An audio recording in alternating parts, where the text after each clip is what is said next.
विमल पोलो जुबा केसरी, हर पल मनाओ केसरी त्योहार। राष्ट्र की बात, मैं हूं मानक गुप्ता। मेरे साथ स्टूडियो में सीनियर जर्नलिस्ट विनोद अग्निहोत्री आ गए, सत्यप्रकाश मिश्रा भी हैं आपकी स्क्रीन पर। सत्यप्रकाश मिश्रा राजनीतिक विश्लेषक हैं, नीतीश कुमार के घोर बड़े समर्थक भी हैं।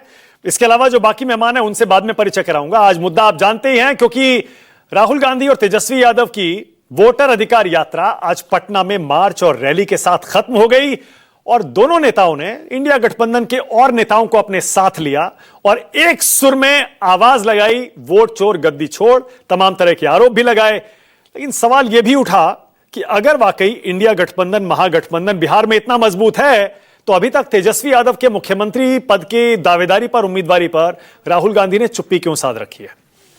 इस पर बाद में आऊंगा। राहुल गांधी एक और क्या बात कह रहे हैं आज? कह रहे हैं एक हाइड्रोजन बम फोड़ने वाला हूं। राहुल गांधी का हाइड्रोजन बम कौन सा है, उस पर भी चर्चा होगी। लेकिन पहले आपको जल्दी से जरा सुप्रीम कोर्ट में आज एसआईआर को लेकर क्या क्या हुआ वो बता देता हूं, क्योंकि वो भी बहुत अहम, बहुत ही दिलचस्प है। आज सुप्रीम कोर्ट में एसआईआर पर फिर से सुनवाई हुई। आरजेडी ने, आपको पता ही है, पिछले हफ्ते याचिका दाखिल की थी कि दावे और आपत्तियों के लिए जो डेडलाइन है उसको बढ़ा दिया जाए 1 हफ्ते के लिए। 1 सितंबर आखिरी तारीख उसकी, आज 1 सितंबर, तो वो डेडलाइन खत्म हो रही थी।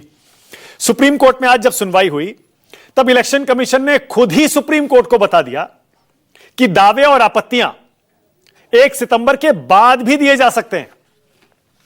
पहले डेडलाइन थी 1 सितंबर की कि दावे आपत्तियां 1 सितंबर तक ही दाखिल किए जा सकेंगे, लेकिन आज की सुनवाई के दौरान चुनाव आयोग के वकील राकेश द्विवेदी ने खुद ही सुनवाई में कह दिया कि ऐसा नहीं है कि 1 सितंबर डेडलाइन है, बाद में भी दावे आपत्तियां दिए जा सकते हैं और उन्हें स्वीकार किया जाएगा।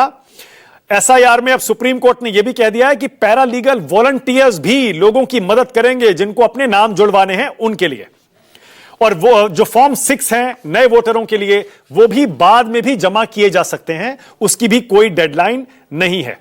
इलेक्शन कमीशन ने खुद आज की सुनवाई में कह दिया कि फाइनल वोटर लिस्ट जारी होने के बाद भी दावे और आपत्तियां मान्य होंगे, जब तक नॉमिनेशन नहीं हो जाता है तब तक। अब प्रशांत भूषण ने एडीआर की तरफ से और आरजेडी के वकील ने भी यह सवाल उठाए कि और भी बहुत सारे मुद्दे हैं, लेकिन सुप्रीम कोर्ट ने आज कह दिया कि हम सिर्फ एक ही मुद्दे पर आज सुनवाई करेंगे, और वो थी दावे आपत्तियों की तारीख आगे बढ़ाने की। और उस पर जब इलेक्शन कमीशन ने खुद ही कह दिया कि कोई डेडलाइन है ही नहीं, बाद में भी दावे आपत्तियां किए जा सकते हैं, तो वो मुद्दा ही एक तरह से खत्म हो गया। अब इस मामले की अगली सुनवाई 8 सितंबर को होगी। सुप्रीम कोर्ट ने आज के अपने आदेश में क्या कहा, जरा वो भी सुन लीजिए। आज के आदेश में सुप्रीम कोर्ट कहता है 1 सितंबर के बाद दावे आपत्ति दाखिल करने पर भी कोई रोक नहीं है, कोई डेडलाइन नहीं है। इलेक्शन कमीशन ने खुद एक नोट देकर हमें यह बताया है। दावे आपत्तियां और सुधार 1 सितंबर के बाद भी दिए जा सकते हैं।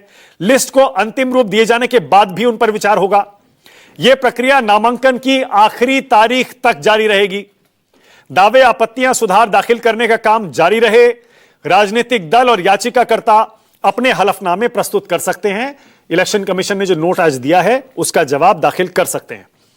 हमने पाया है कि कुछ मुद्दे गंभीर रूप से विवादित हैं, तथ्यात्मक प्रश्न हैं, विशेष रूप से दावे आपत्तियों और सुधारों की स्वीकृति के संबंध में, क्योंकि जो याचिकाकर्ता के वकील थे वो ये कह रहे थे कि राजनीतिक दलों की जो याचिकाएं हैं या जो फॉर्म्स हैं वो लिए नहीं जा रहे हैं दावे और आपत्तियों पर। इलेक्शन कमीशन ने कहा ऐसा कुछ नहीं है, इनकी तरफ से दावे आपत्तियां सही फॉर्मेट में आएंगे तो उनको जरूर स्वीकार किया जाएगा। जिसके बाद कोर्ट ने कहा कि मतदाताओं की सुविधा के लिए बीएलओस की मदद ली जाए, पैरालीगल वॉलंटियर्स के नाम और मोबाइल नंबर सबको उपलब्ध कराए जाएं, और पैरालीगल वॉलंटियर्स नियुक्त हों, इनकी अधिसूचना भी जारी हो, और ये वॉलंटियर्स जो हैं ये लोगों की मदद करें फॉर्म भरने के लिए और इनकी सहायता करें। और इसके बाद ये वॉलंटियर्स जिला सत्र न्यायाधीश को, डिस्ट्रिक्ट जज को एक गोपनीय रिपोर्ट सौंपेंगे। बहुत दिलचस्प है और बहुत गहरी बात है। सुप्रीम कोर्ट ने पैरालीगल वॉलंटियर्स से कहा है कि वो ग्राउंड पर लोगों की मदद करेंगे, उसके बाद एक सीक्रेट गोपनीय रिपोर्ट डिस्ट्रिक्ट जज को सौंपेंगे। और हो सकता है कि जब यह रिपोर्ट तैयार हो, डिस्ट्रिक्ट जज के पास जाए, डिस्ट्रिक्ट जज खुद उसे देखें और उसका संज्ञान ले। हो सकता है कि वो रिपोर्ट सुप्रीम कोर्ट तक भी आए। प्रशांत भूषण ने आज की सुनवाई में क्या दलील दी, जरा वो भी सुनिए। प्रशांत भूषण ने कहा, कोर्ट ने पिछले आदेश में कहा था कि आधार को दस्तावेज के तौर पर स्वीकार करना है, लेकिन चुनाव आयोग उसे स्वीकार नहीं कर रहा है। चुनाव आयोग यह नहीं बता रहा है कि रेन्यूमरेशन फॉर्म के साथ क्या क्या दस्तावेज आए हैं, कौन कौन से दस्तावेज मान्य हैं। हमें आशंका है कि बहुत सारे फॉर्म बीएलओज ने खुद ही भर दिए हैं। एसआईआर के फॉर्म कई बीएलओज ने अपने आप भरे हैं, उनमें कौन से दस्तावेज लगाए हैं, हमें इस पर शक है। अब इलेक्शन कमीशन कुछ मतदाताओं को नोटिस जारी कर रहा है और कह रहा है दस्तावेजों में कमी है, तो पारदर्शिता की कमी है, प्रशांत भूषण ने कहा।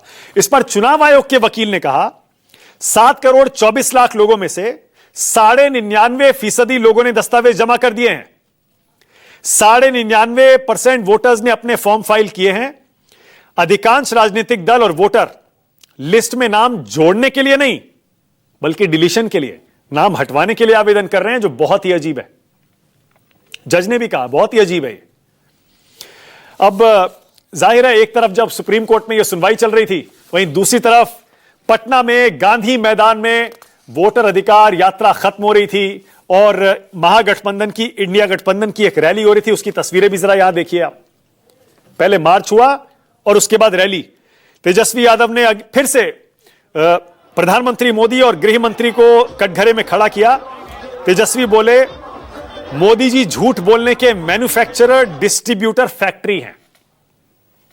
उन्होंने कहा कि फैक्ट्रियां गुजरात में लगाएंगे और विक्ट्री बिहार में लेंगे, यह नहीं चलेगा। राहुल गांधी ने भी एक बार फिर से वोट चोरी के आरोप लगाए और कहा, अब की बार हाइड्रोजन बम फोड़ूंगा। क्या बोले राहुल गांधी और तेजस्वी यादव, आप भी सुनिए। अब मैं बीजेपी से कहना चाहता हूं, अच्छी तरह सुन लीजिए, बीजेपी के लोग अच्छी तरह सुन लीजिए। माधवपुरा में हमने एटम बम दिखाया था। बीजेपी के लोगों, तैयार हो जाओ, हाइड्रोजन बम आ रहा है, हाइड्रोजन बम आ रहा है, तैयार हो जाइए। आपकी जो सच्चाई है, वोट चोरी की सच्चाई है, वो पूरे देश को पता लगने जा रही है। तंत्र को ही खत्म कर दिया जाए। इन लोगों का दिमाग घुटने में है। ये लोग चाहता है कि बिहारी लोग को ठग ले। ऐसे न ऐसे ठग लोगों को ये बिहार की जनता उड़ती चिड़िया को हल्दी लगाना जानती है। मोदी जी झूठ बोलने के फैक्ट्री है, झूठ बोलने के मैन्युफैक्चरर हैं, झूठ बोलने के होलसेलर हैं, झूठ बोलने के डिस्ट्रीब्यूटर हैं। कि एटम बम और हाइड्रोजन बम का चुनाव से क्या संबंध है? राहुल गांधी जी, क्या हो गया है? इतना अपने को आप हल्का क्यों बना रहे हैं? याद है ना, मोहब्बत की दुकान लेके चले थे अपनी यात्रा में, याद है कि भूल गए आप लोग? उस मोहब्बत की दुकान में कितना नफरत परोसा भी आप जानते हैं। अब आप एटम बम और हाइड्रोजन बम की बात बोलते हैं। यह देश को समझना चाहिए, राहुल गांधी गैर जिम्मेवार हैं।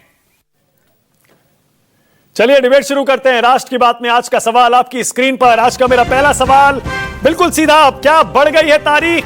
सुप्रीम कोर्ट में फिर बदल गया एसआईआर। और दूसरा, यात्रा खत्म, राहुल का कौन सा हाइड्रोजन बम